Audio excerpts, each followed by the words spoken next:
to yourself. You just let me know as and when you need the slides moving on, and I'll move on accordingly. Obviously, yeah, this is a sort of a cut down of a typical larger case study that I do. So if you've got any questions, then please do ask. I'm happy to share anything afterwards as well. So if you could just sort of jump to the first slide, please, Jonathan.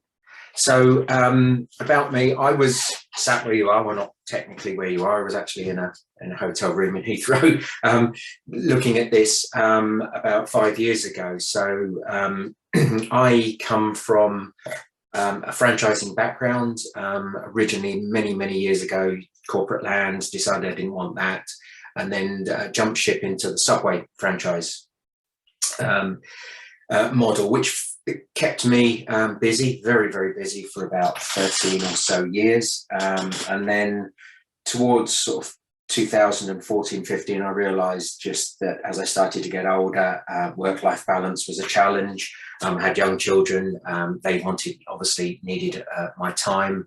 And I realized, most importantly, when I started to look at what I was going to do next, is that I didn't actually own anything. I know Jonathan and Natalie have spoken a lot about owning the asset, and that was really important for me, because we realized that we effectively just owned the goodwill, we owned the presence on the high street, but we didn't own the shop itself. So it was really important for me, as I start thinking about legacy and pension and future, that I had something that could generate me an income without me doing a significant amount of time. And typically when we're looking at a franchise, or when I was looking at a franchise, it's, are you trading time or money?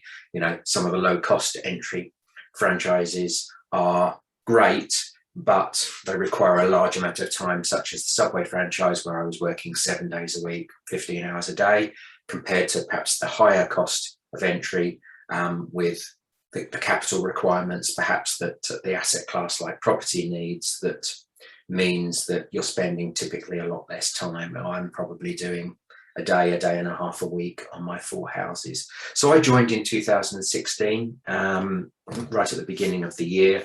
Went sale agreed almost immediately, and then towards the end of the year, once refurbishment, we were up and running with house number 4. We've continued to add houses over the 5 years or 4.5 years since. We've got 4 now, and then I've since gone on to start developing properties for other people within the network, still within the PPP network. And one of the things that I really enjoy and love about Platinum Property Partners is essentially they not only were able to teach me the methodology of developing HMOs for myself, but gave me the opportunity to do other things with my expertise, such as develop properties for other people, and also access to people who can help me with funding and all of that kind of stuff. So it's not just about your journey on your own properties. You can get involved and help others. So as I said right at the bottom there, we've ticked just about every PPP box. We're fully committed, where we realised that once I'd sold my business, we were a little shy on the capital, and I'd already made the decision. I was desperate to join PPP, and I actually ended up selling my house. That was a tough conversation. Several glasses of wine, myself and the wife, to discuss that one, but we were committed, and since then, obviously, things have worked out well. If you don't mind clicking over to the next one, Jonathan. So right at the beginning, when I said, right, what am I actually going to do? What's, the next 5-10 years going to look like? And I sort of, in my head, sort of said, well, what are my goals? So the first priority, and forgive me, I obviously don't know who's on the call here, but many of you may be sitting there as business owners or in corporate world, thinking about work-life balance. That was a really important one for me. Was, I didn't want to spend my Saturday evenings and my Friday evenings making sandwiches, or at least being stressed about the business. So for me, it was about work-life balance, but it was also about income. So I looked at a lot of franchises, but I realized that a lot of the franchises for me were buying jobs, and I wanted to buy an asset which means that I can sit here and talk to you now and it's still earning me money. It means that I can go on holiday and it's still earning me money. It means that I can do a lot of things with the family without it impacting my earning. So the idea was to develop 4 HMOs, which I did, and to replace my income. So the next slide after this, when we come to it, we'll just break down a little bit about my financials and what we've achieved from property. But for me, it was about replacing the income, because when I sold my business, I sold my income as well. So it was a priority for me to get that back up and running. One of the challenges I had after I'd started PPP was something that I hadn't actually anticipated, which was too much time, which was an equally bad, well, not bad, but an equally challenging thing, as I was finding myself going from 7 days to a day, day and a half. Well, it wasn't even that at the time. With the first property, it was half a day a week. And so, as I think Natalie said at the beginning, you know, this is the sort of thing you can do alongside other things, whether it's a full-time job or whether it's another business or whether it's part-time.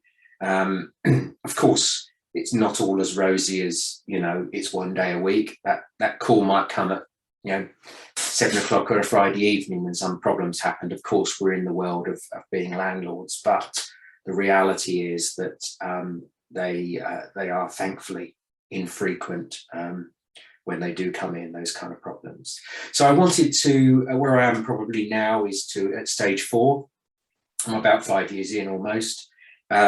And I'm looking at OPM, which is other people's money. So one of the big advantages when you start getting involved in property and the large capital investments like this, you get to meet a lot of very smart people with a lot of money who can educate you and help you to grow your portfolio. And then it starts becoming about how you can leverage your skills. And that's where I am right now, where I'm developing properties within the network for other people and taking an income, because I came into the network a little bit sort of on the low end of the capital requirements, and so I had to get a little bit creative. And then my final stage is to look at outsourcing, which means that maybe get a letting manager. I'd gone from 35 staff in my subway to just me and the dog, and that was all it was, running the business. And that was the day I de-stressed completely. So let's just move over to my portfolio. I'll probably put in the chat before the end my website address. You can go and check out the properties if you want. But we are based in Cambridgeshire.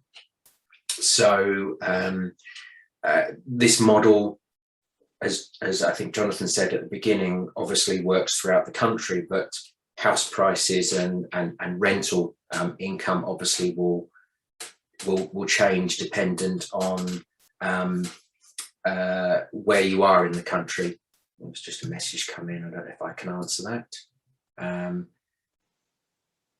Average occupancy rates. I'm currently running at an average occupancy rate of about 95%, just over. I think that's fairly standard for the network. At the moment, actually, over the last 3 months, it's been 100% because we've got a very high demand for our rooms at the moment. But just looking there at the HMOs, I've got 4. I've got a 7-bed, which we developed. Actually, we went sale agreed on March the 23rd, the very day Boris announced the lockdown, which, bless him, meant that I actually couldn't do nothing for about 6 weeks before we could start knocking walls down. So that was a challenge. So this model works throughout the challenges of whatever's happening in the environment, whatever's happening in financials, whatever's happening in the world.